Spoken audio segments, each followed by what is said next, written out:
Assalamualaikum warahmatullahi wabarakatuh. Halo sahabat religi, kita bertemu lagi di Kies, Kisah Inspirasi dan Edukasi, podcastnya Kantor Kementerian Agama Kabupaten Aceh Tengah. Kali ini kita akan berbincang-bincang tentang terpilihnya Kabupaten Aceh Tengah sebagai calon kota wakaf di antara 7 calon kota wakaf lainnya se-Indonesia. Dalam hal ini kita akan berkenalan dengan Bapak Muhibbuddin Esfil.I ME, Kasubdit Edukasi, Inovasi dan Kerjasama Zakat dan Wakaf, Direktorat Pemberdayaan Zakat dan Wakaf Kementerian Agama Republik Indonesia. Beliau hadir di Kabupaten Aceh Tengah dalam rangka memverifikasi Kabupaten Aceh Tengah sebagai calon kota wakaf. Sebelum kita berkenalan dengan beliau, terlebih dahulu kami mohon dukungan dari pemirsa Kies untuk berkembangnya podcast kita ini. Mohon subscribe, like, comment, and share. Langsung saja kita berkenalan dengan Bapak Muhibbuddin Esfil.I ME. Assalamualaikum warahmatullahi wabarakatuh, Bapak. Waalaikumsalam warahmatullahi wabarakatuh. Apa kabar Pak hari ini? Alhamdulillah, sehat walafiat. Sehat walafiat. Alhamdulillah. Ya, kami bersyukur sekali Pak, berbangga Bapak telah hadir di sini. Tentunya dalam rangka yang luar biasa nih Pak. Kabupaten Aceh Tengah terpilih sebagai calon kota wakaf. Ini kan keren menurut kami kan. Keren. Iya, Tapi Pak. calon loh ya. jangan. Meski calon udah bangga. Oh iya. Tapi Ada tahapannya sebelum nanti itu kita lewati. di podcast ini kami ingin menyampaikan informasi pada pemirsa Kies. Apa sih itu Pak kota wakaf itu? Baik. Gitu. Ya, terima kasih Bunda Purnama. Ya, Pak. Peserta KIS yang kami hormati, yang saya banggakan, kami cintai.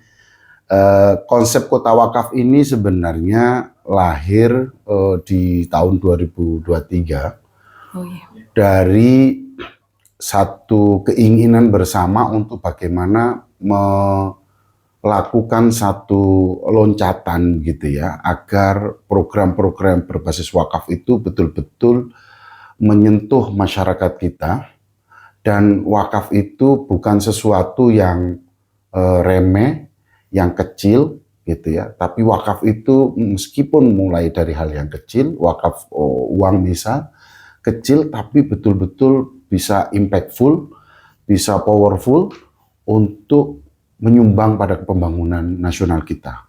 Berarti ini termasuk program kita di Kementerian Agama. Betul. Gitu ya, Pak, ya? Oleh karena itu maka kebijakan Pak Dirjen kami ini harus diseriusi. Kita sudah banyak sekali melakukan focus group discussion dengan berbagai stakeholder, bahkan ada 18 kementerian Pak, yang in charge di dalam program ini, yang nantinya tentu kalau nanti Aceh Tengah itu berhasil ya menjadi kota wakaf, maka ini akan banyak stakeholder strategis negara ini, kementerian, lembaga, bank dan lain sebagainya, stakeholder strategis ini akan incas how to develop and empower kota wakaf ini. Kota wakaf. Sehingga wakaf yang diglorifikasi di kabupaten ini betul-betul punya dampak yang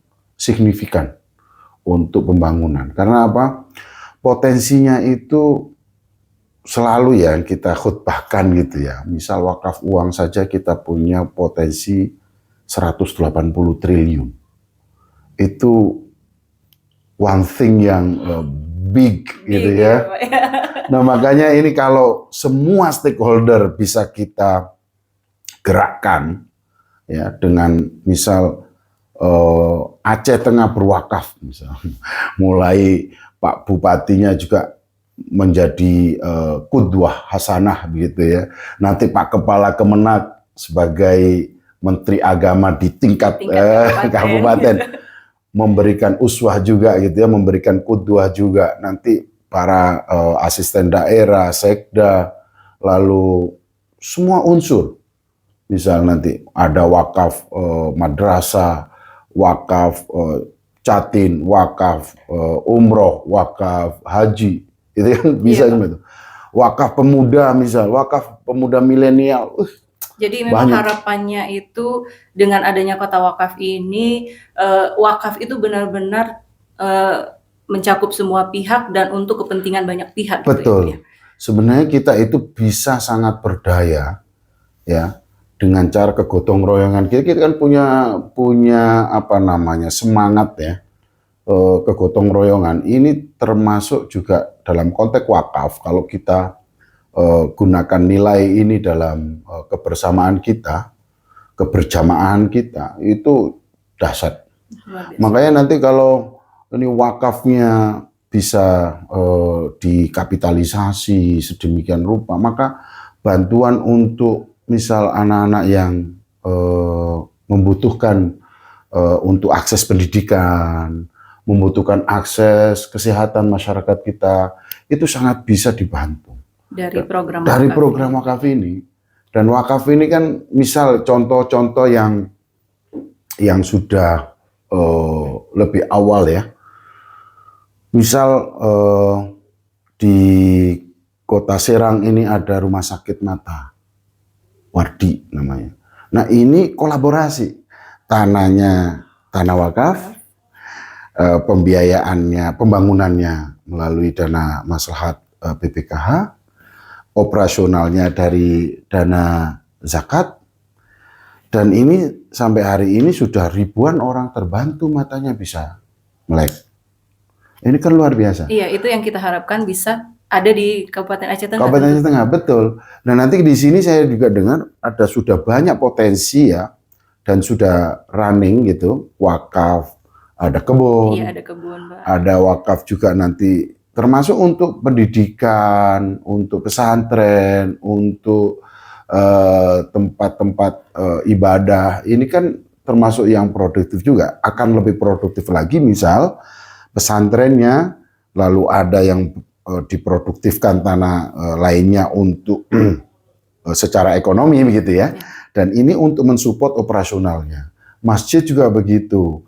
Ada side bisnisnya secara ekonomi bisa untuk kebutuhan, memenuhi kebutuhan operasional masjidnya. Kan cakep Pak. Iya. Apalagi di sini saya lihat antusiasme masyarakatnya itu luar biasa untuk berwakaf. Nah, cuma ini kan harus dikelola. Benar. Harus ada yang mengelola, pengelolanya ini namanya nazir. Nah, nazir ini kan harus kreatif. Nazir harus profesional. Nazir itu, Bunda Nama, itu menurut saya adalah harus punya perspektif investment management. Jadi bagaimana wakaf yang dipercayakan kepadanya itu harus bisa diolah dan dikembangkan, diinvestasikan sehingga menghasilkan nilai manfaat yang itu bisa nanti dikembangkan lagi, dibuang lagi, begitu. Begitu Pak ya. Iya. Untuk ini calon kota wakaf ini, kriterianya apa sih Pak? Ya kita sebenarnya sudah menentukan ya, udah godok ini, paling enggak itu ada 11. 11 kriteria 11 yang kriteria harus dipenuhi. Yang harus dipenuhi. Dan ini dari hasil asesmen sementara. Untuk secara normatif dokumen Aceh Tengah masuk. Masuk Pak. Ya. Tinggal nanti kami menunggu juga ada syarat yang cukup fundamental yang disampaikan oleh pimpinan kami. Pak Gubernurnya harus dukung, Bupatinya harus dukung. Dalam arti tidak hanya dukungan ini saja tertulis, tapi juga betul-betul incas. Makanya kami tadi menyampaikan harus ada komite ini. BWI-nya harus aktif, BWI-nya disupport sama Pemda, punya kantor, lalu kenaziran BWI-nya juga jalan, lalu tanah-tanahnya juga dibantu untuk tersertifikasi sebagai tanah wakaf, ya kan? Terus nanti KUA-nya juga Pak, ini penting ya Bu, untuk menjadi pejabat pencatat akta ikrar wakaf, ini juga harus memahami betul gitu ya. Lalu nazir-nazirnya ini harus disertifikasi gitu ya, harus mengikuti sertifikasi profesional, sehingga nazir-nazir juga berpikirnya tidak hanya karena saya ini tokoh agama lalu dipercaya bisa diberikan amanah untuk mengelola mengelola. wakaf, tapi juga Harus punya profesional betul gitu, Pak, dan punya visi bagaimana mengembangkan Iya. wakaf yang diamanahkan kepadanya itu betul-betul bisa bertumbuh. Makanya tujuan daripada pengelolaan wakaf itu sehingga diundangkan di Undang-Undang 41 2004 adalah nazir itu diharapkan selain mengelola, mengembangkan. Jadi harus tumbuh gitu.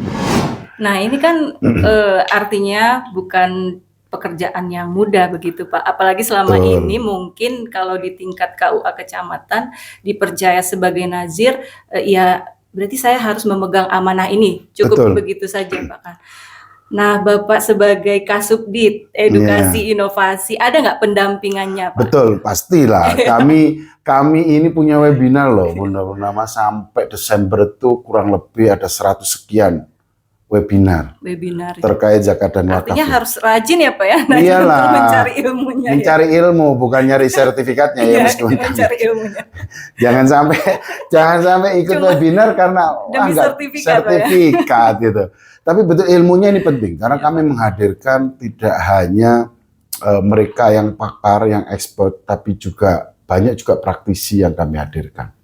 Misal terkait dengan wakaf itu hari ini kita menghadirkan salah satu komisioner ya di jam 10, komisioner BWI, terus juga dari komisioner di Basnas untuk bagaimana kita jangan sampai masyarakat kita ini karena kecanggihan teknologi terjebak pada judi online. Iya. Nah ini jangan sampai kita ini jadi cuci piring nih. Giliran mereka yang main gitu ya dengan gadgetnya, giliran sudah terjebak pada jeratan-jeratannya judi online, baru jadi horimin mengajukan. Kan jangan sampai begitu gitu. Tapi kita harus produktif mulai dari dini mungkin gitu ya.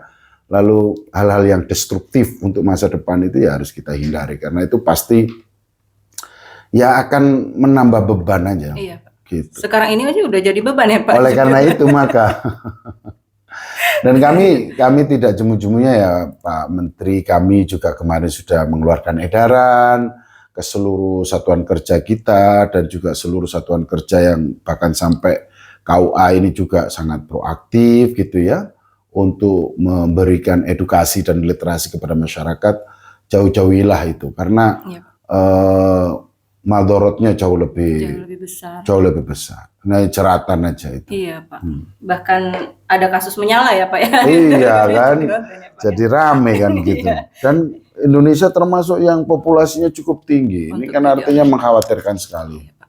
Itu berarti mungkin nanti dibuatkan programnya lagi ya Pak. Iya, Agama ya, Pak. Penting banget itu. Ya Pak, kembali lagi kita ke topik kita tentang kota wakaf ini.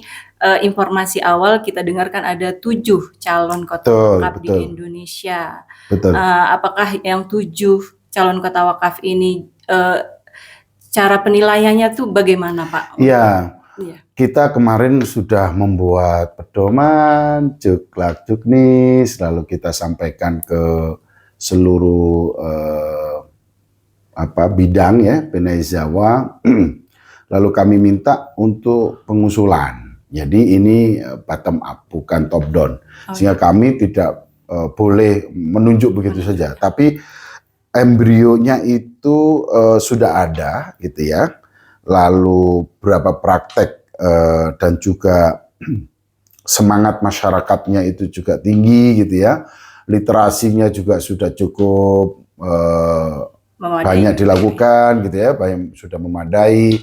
Lalu tinggal ini perlu dijahitkan bahasa saya itu. Jadi antar stakeholder, dan alhamdulillah ini saya lihat di sini sudah terjalin. Kerjasamanya sudah cukup baik ya Pak. Betul, bahkan antara Baitul Mal misal dengan BWI-nya ini juga sudah saling support gitu ya. Ada pensertifikatan tanah wakafnya dibantu misal dari situ. Lalu nanti mungkin dari asnaf fisabilillah bisa untuk produktifkan tanah-tanah yang daripada idle. Kita kan ngaji di fikih itu ada bab tentang ihyaul mawat ya. Dan itu sunnah gitu. Jadi daripada di tanah idle Maka apalagi ini tanah wakaf gitu ya, ada akta ikrar wakafnya, terus tujuannya diwakafkan itu jelas gitu. Maka ini bisa disupport. Nah, selain itu dari betul banget tadi itu 7, karena ini kita sudah pressing dari sekian yang sudah masuk. Tapi kami secara administrasi kami lihat secara dokumen gitu ya, lalu ketemulah 7. Nah, 7 ini juga perlu kita verifikasi lapangan gitu ya. Dan hari ini ya. Dan hari ini salah satunya kami di sini. Sebenarnya tim kami sudah jalan ini. Ada PMU kita ya, Project Management Unit untuk akselerasi zakat dan wakaf yang membidangi wakaf ini juga sedang turun.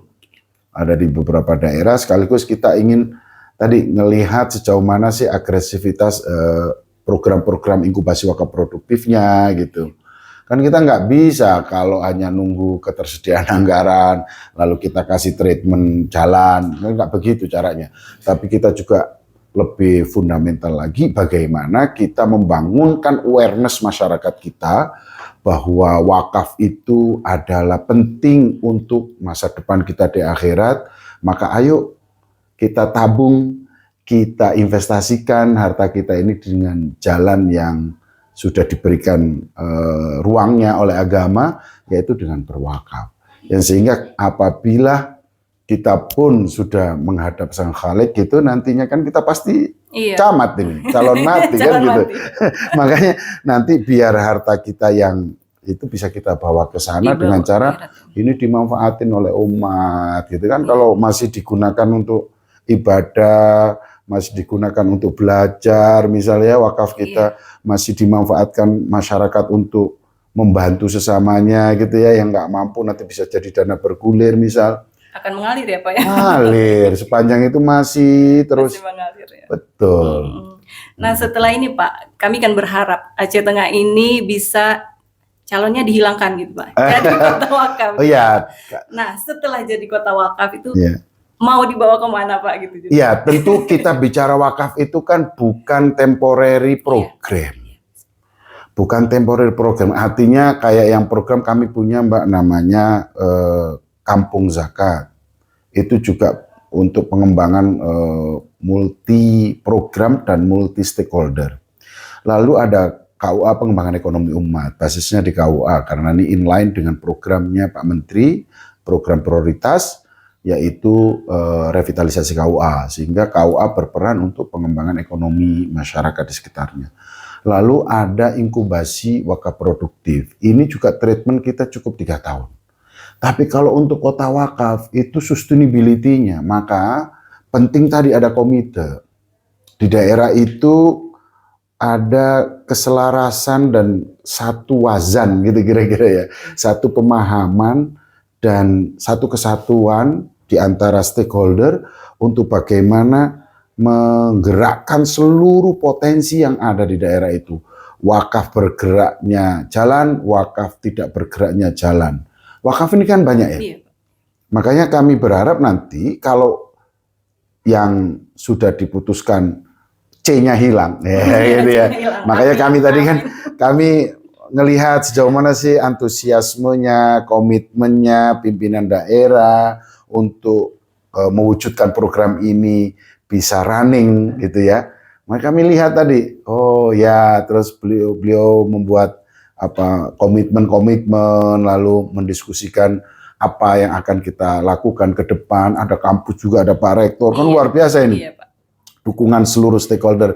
Nah itu kami harapkan bukan temporer sekarang saja, tapi selamanya nanti bahkan kami akan bangga ya, kita pasti akan bangga. Kalaupun kan pasti kita nggak selamanya ada di dunia ini gitu ya. Misal pimpinan daerah juga nggak selamanya juga dari pimpinan daerah, pimpinan kantor kementerian juga nggak bakal selamanya jadi pimpinan kantor kan. Nah tapi kita programnya tetap berjalan. Betul, meninggalkan legacy bahwa gitu ya, kita sudah membentuk satu program menggerakkan seluruh potensi wakaf untuk tumbuh dan berkembang menjadi lebih besar dan lebih besar lagi, dan dengan catatan berdampak secara maksimal untuk pengentasan kemiskinan kita, untuk mensejahterakan masyarakat kita yang terutama yang kurang mampu, anak-anak, pendidikan. betul, pendidikan kita juga semakin tumbuh menjadi semakin berkualitas karena dukungan support fasilitasi dari wakaf tadi bisa sangat powerful dan impactful kepada program-program itu. Iya, terakhir Pak, setelah Bapak memverifikasi, sejauh ini penilaiannya untuk Aceh Tengah seperti apa Pak? Ya, so far sangat senang ya. Senang ya Pak? Saya kemarin di tingkat provinsi, dari Pemprov sangat support gitu, dan ditambah lagi memang masyarakat Aceh ini kan masyarakat yang gemar untuk berdonasi ya, gemar membantu ya. Dulu kita mengenal ada pesawat pertama yang itu dibantu oleh masyarakat Aceh, dan saya kira ini harus dipupuk terus sehingga tumbuh. Dan tadi kami terakhir dengan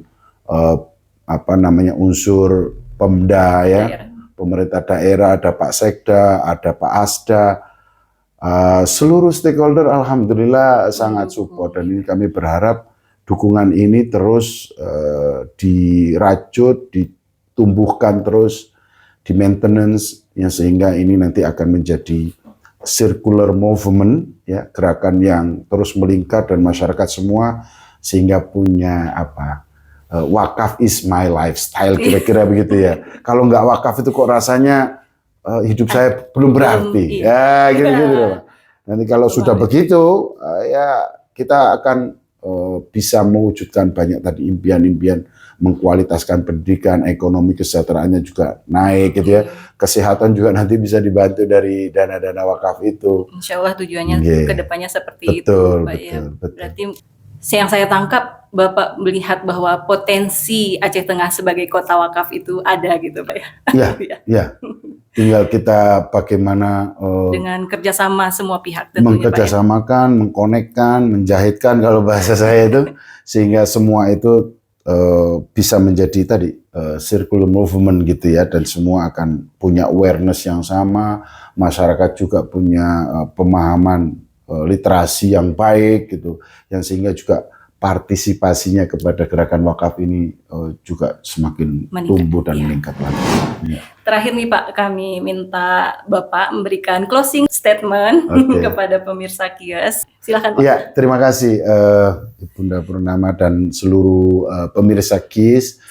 Saya kira sudah saatnya lah kita semua harus mengambil bagian, harus menjadi bagian yang strategis untuk bagaimana kita memberikan edukasi dan literasi kepada masyarakat kita, dan juga kita menjadi bagian dari aktor utamanya untuk mengembangkan, menggerakkan daripada wakaf kita ini, karena kita yakini ya dengan perjalanan sejarah bahwa banyak para sahabat kita ya mewakafkan sebagian hartanya dan sampai hari ini masih produktif. Bahkan di Madinah untuk pembiayaan operasional Masjid Nabawi itu juga dari wakaf yang produktif. Luar biasa, bahkan Aceh kan punya Habib Buga yang sampai hari ini beliaunya sudah 200 tahun ya.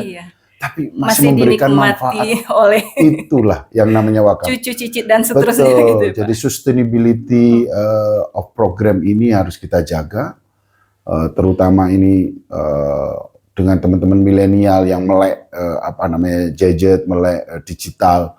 Saya kira nanti dengan pengembangan digitalisasinya, wakaf itu akan semakin semarak, wakaf itu akan semakin tumbuh, terutama di Aceh Tengah ini, dan akan menjadi lifestyle daripada masyarakat kita di sini. Dan tentu ini mudah-mudahan menjadi inspirasi untuk seluruh Indonesia, karena kita punya kabupaten kota kurang lebih kan 514 sekian ya, dan 7 ini kan sudah sangat depres sangat depres, sehingga kita harapkan nanti bisa menjadi inspirasi dan bisa kita studi tirukan di tempat lain, dan mudah-mudahan menginspirasi Indonesia nanti menjadi negara yang mempunyai aset wakaf yang cukup besar.